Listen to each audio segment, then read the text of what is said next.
오늘은 마가복음 3장에서 우리 4장까지의 말씀을 함께 살펴보도록 하겠습니다. 먼저 3장입니다. 이 마가복음에는 그 예수님의 가르침도 많이 있지만 그가 행하신 여러 기적들과 또 사역의 모습들이 조금 더 많이 나오는 것 같습니다. 이 3장에서도 마찬가지죠. 1절부터 6절까지는 이 손 마른 사람을 고치신 이야기가 나옵니다. 손 마른 사람이었다는 것은 손이 이제 건조했다 그런 얘기가 아니라 손이 이제 오그라드는 병을 말하는 거죠. 그런데 예수님이 이 병자를 만난 것이 하필 안식일이었습니다. 예수님은 안식일에 선을 행하는 것이 옳으냐, 그렇지 않으냐, 이제 사람들에게 질문을 통해서 이제 자신이 앞으로 할 일에 대한 정당성을 사람들에게 주지시킨 후에 그 손 마른 사람을 고쳐주시죠. 그런데 이제 문제는 이 치유하시는 예수님의 모습을 바리새인들이 이제 보게 됩니다. 6절에 보면 바리새인들이 나가서 이 모습을 보고 곧 헤롯 왕과 함께 어떻게 하여 예수를 죽일까 의논하니라 이렇게 말씀하죠. 이 바리새인들은 우리가 잘 아시다시피 유대의 그 종교 지도자들, 거의 최고 지도자들이라고 할 수 있겠죠. 헤롯 왕은 당시에 이제 정치 지도자들이었습니다. 헤롯 왕 사람들은 이제 로마에 이제 충성하는 사람들이었던 것이죠. 그러니까는 이 바리새인들과 헤롯 왕은 사실 하나의 목표를 가질 수 없는 그런 부류의 사람들이었습니다. 한쪽은 지극히 종교적이고 한쪽은 지극히 정치적인 사람들이죠. 그런데 예수님을 죽이는 일에 그들이 이제 하나가 되는 모습을 볼 수 있죠. 여러분, 이것이 바로 죄의 특징입니다. 죄는 사람을 하나로 만드는 그런 능력이 있죠. 꼭 우리가 고귀한 목표나 비전만이 사람을 하나로 만드는 것이 아니라는 것을 우리가 꼭 기억하시길 바랍니다. 죄라는 목표가 있으면 하나가 되기도 합니다. 그래서 우리가 모든 사람을 포용하고 죄인들까지 포용해서 우리가 하나가 되고 그들을 다 받아들일 수 있는 것이 아니죠. 우리가 이단들도 다 받아들일 수 있는 것이 절대 아닙니다. 그래서 기독교는 다소의 어떤 배타성이 조금 다 있죠. 진리와 함께 기뻐하고 사랑하는 것이 바로 기독교라는 것을 우리는 항상 기억을 해야 합니다. 7절부터 12절까지는 예수님이 이 갈릴리 호수 근처에서 여러 병자들을 이제 고치신 이야기들이 나옵니다. 수많은 병자들이 예수님의 소문을 듣고 그에게 나아오는 것이죠. 오늘 말씀해 보니까 유대, 그리고 이두메, 그리고 요단 건너, 그리고 두로와 시돈에서 무리가 나왔다고 말씀합니다. 이 말은 우리가 이제 이스라엘 지도를 쭉 머릿속에 이제 그려보면 이스라엘 전체에서 사람들이 이제 몰려왔다라는 것을 우리가 이제 생각할 수 있겠죠. 그만큼 예수의 소문이 온 이스라엘 전역에 퍼졌다는 것입니다. 아픈 사람들뿐만 아니라 이제 그 귀신 들린 사람들까지 다 몰려왔습니다. 예수님의 몸이 뭐 10개가 아니기 때문에 사역이 굉장히 과중하셨겠죠. 예수님은 하나님의 아들이었지만 동시에 완전한 인간이기도 했습니다. 이 모든 일을 주어진 시간에 다 감당하기에는 인간의 몸으로는 역부족이었습니다. 제자들이 필요했겠죠. 그래서 13절부터 19절까지는 제자들의 명단이 쭉 나옵니다. 12를 세우시고 이제 모든 일을 그들과 함께 하시는 거죠. 제자들은 예수님 옆에서 예수님이 하시는 모든 사역을 그대로 보고 다 배우는 겁니다. 그리고 그들을 보내셔서 이제 전도 훈련도 시키시고 귀신을 내쫓는 권능도 주십니다. 20절부터 30절까지는 예수님 친족들의 반응과 서기관과의 대화 속에서 간접적으로 예수님의 사역이 어떤 사역인지 어떤 특징을 갖고 있는지 설명하고 있습니다. 귀신을 쫓고 하나님 나라가 임하게 하는 일이 바로 예수님의 주된 이제 사역이었던 것이죠. 그러나 그들은 예수님을 이제 전혀 받아들이지 못하는 모습을 볼 수 있습니다.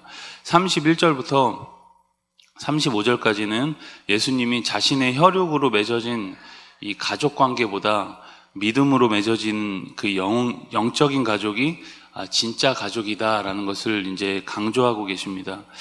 우리 35절의 말씀을 같이 함께 읽겠습니다. 누구든지 하나님의 뜻대로 행하는 자가 내 형제요 자매요 어머니니라. 그리스도로 변화되어서 그 삶을 따르는 사람을 이제 진정한 나의 가족이다라고 그 예수님이 말씀하는 겁니다. 바로 이제 앞으로 이루어질 교회의 진정한 하나됨을 강조하는 말씀이기도 합니다. 우리 4장으로 갑니다. 예수님께서 바닷가 근처에 모여든 무리들에게 이제 비유로 말씀을 가르치시죠. 우리가 잘 아는 이제 씨 뿌리는 자의 비유가 나옵니다. 이 비유에서 이제 4개의 밭이 등장하죠. 무슨 밭이죠? 길가, 그리고 얕은 돌밭, 그리고 가시떨기, 그리고 좋은 땅, 이렇게 4가지의 밭이 나옵니다. 우리가 이 새벽에 뭐 다 자세하게 나눌 수는 없고, 간단하게 이 비유를 요약하자면, 이제 씨 뿌리는 분은 하나님이고, 씨는 이제 하나님의 말씀이나 복음을 의미할 수 있겠죠. 그리고 4 종류의 밭은 이제 우리의 심령을, 인간의 심령을 의미하는 겁니다. 길가는 길가, 얕은 돌밭, 그리고 가시떨기는 결과적으로 이제 열매를 맺지 못하는 그런 불량한 밭을 의미하는 것이고, 좋은 밭만이 씨앗이 심겨서 30배, 60배, 100배의 결실을 맺는다는 겁니다. 여러분, 이 비유는 신자가 그리스도를 믿고 삶에서 경험하는 여러 마음밭의 그 형태를 보여주는 것이기도 하고, 신자의 마음과 또 불신자의 마음을 나누는 근거가 되기도 합니다. 그러나 저는 이제 첫 번째 그 해석을 지지합니다. 신자가 여러 삶에서 겪는 여러 부류의 모습을 이 4가지 밭으로 표현하고 있다고 저는 그렇게 해석을 합니다. 여러분, 농부는 하나님이죠. 전능하신 농부가 이 자라지도 못하는 곳에 씨를 뿌리거나 그리고 경작에 실패할 리는 없겠죠. 우리가 삶에서 다 경험하지 않습니까? 마치 말씀이 우리 삶에서 열매를 맺는 것 같지만 어떻습니까? 길가에 뿌려진 것 같아서 그냥 말씀의 능력이 새가 주워 먹어가서 사라지는 것을 경험하기도 하고, 조금 자라나는 것 같은데 뿌리를 내리지 못하고 여러 삶의 상황 속에서 그 말씀이 그냥 고사되는 것을 경험하기도 합니다. 또 삶의 여러 근심과 걱정, 온갖 죄악의 짐에 눌려서 그 말씀이 가시떨기를 뚫고 자라지 못하는 것을 경험하기도 합니다. 우리의 다양한 모습을 이 밭의 모습에서 볼 수 있는 것이죠. 그러나 결국은 하나님이 30배, 60배, 100배의 결실을 맺게 하신다. 하나님 나라가 그런 곳이다 라는 것을 설명하고 있는 겁니다. 21절부터 25절까지는 등불 비유, 그리고 26절부터 29절까지는 자라나는 씨에 대한 비유, 30절부터 32절까지는 겨자씨 비유가 나옵니다. 모두 하나님 나라가 어떤 곳인지에 대한 설명이죠. 등불 비유에서 강조하는 것은 악의 세력은 반드시 드러나고 보응을 받는다라는 진리를 드러냅니다. 등불을 밝히면 어둠 속의 모든 것들이 밝혀지듯이 죄가 다 드러나고 그 빛으로 인해서 모두 상당한 보응을 받는다라는 것이죠. 그리스도가 임재하는 곳에 하나님 나라에는 반드시 이렇게 하나님의 일들이 드러난다라는 겁니다. 자라나는 씨의 비유는 땅에 뿌려진 씨앗이 싹이 되고 또 이삭이 되고 곡식이 된다는 거죠. 그런데 농부가 이러한 섭리에 관여를 할 수는 없습니다. 농부가 하는 일은 그저 씨를 뿌리고 돌보기는 하지만 어떻게 자라나는지는 알 수 없는 거죠. 하나님 나라의 일들이 그렇다는 겁니다. 우리가 감당하는 모든 일들이 우리의 계획과 노력으로 다 된다면 여러분 얼마나 좋겠습니까? 특별히 여러분 전도하는 일, 그리고 또 영혼을 돌보는 일에서 여러분 얼마나 더 그렇습니까? 내 가족, 그리고 내 태신자, 기도와 눈물로 섬기는 나의 제자들, 내 맘대로 잘 안 되죠. 그러나 하나님은 오늘도 우리의 씨뿌림과 또 돌봄과 헌신을 사용하셔서 자신의 뜻을 반드시 이루어내신다라는 것을 이 하나님 나라의 특징을 말씀하고 있는 겁니다.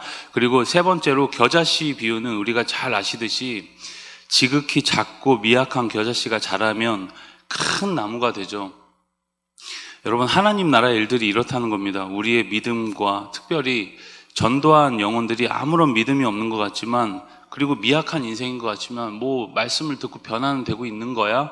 뭐 그런 생각도 들지만 복음이 들어가면 언젠가는 크게 자라나서 주의 사명을 감당하고 큰 열매를 맺는다는 것을 우리는 보게 되죠. 그것은 뭐 우리가 전도한 영혼뿐만 아니라 내 모습을 보면서도 우리가 깨달을 수 있습니다. 하나님 나라의 일들이 이런 식으로 진행된다는 것을 오늘 이 비유가 보여주는 것입니다. 35절부터 41절까지는 바람과 파도를 잠잠케 하시는 예수님의 능력을 보여줍니다. 전능하신 예수님 사역에 이제 많은 초점이 맞추어져 있죠. 오늘 우리가 이 전능하신 예수님의 모습을 기억하면서 오늘 우리에게 주어진 삶 속에서 미리 승리를 노래하며 감사하는 오늘이 다 될 수 있길 주님의 이름으로 간절히 소망합니다. 우리 마가복음 3장에서 4장의 말씀을 경청합니다. 주의 말씀은 내 발의 등이요 내 길의 빛이니이다.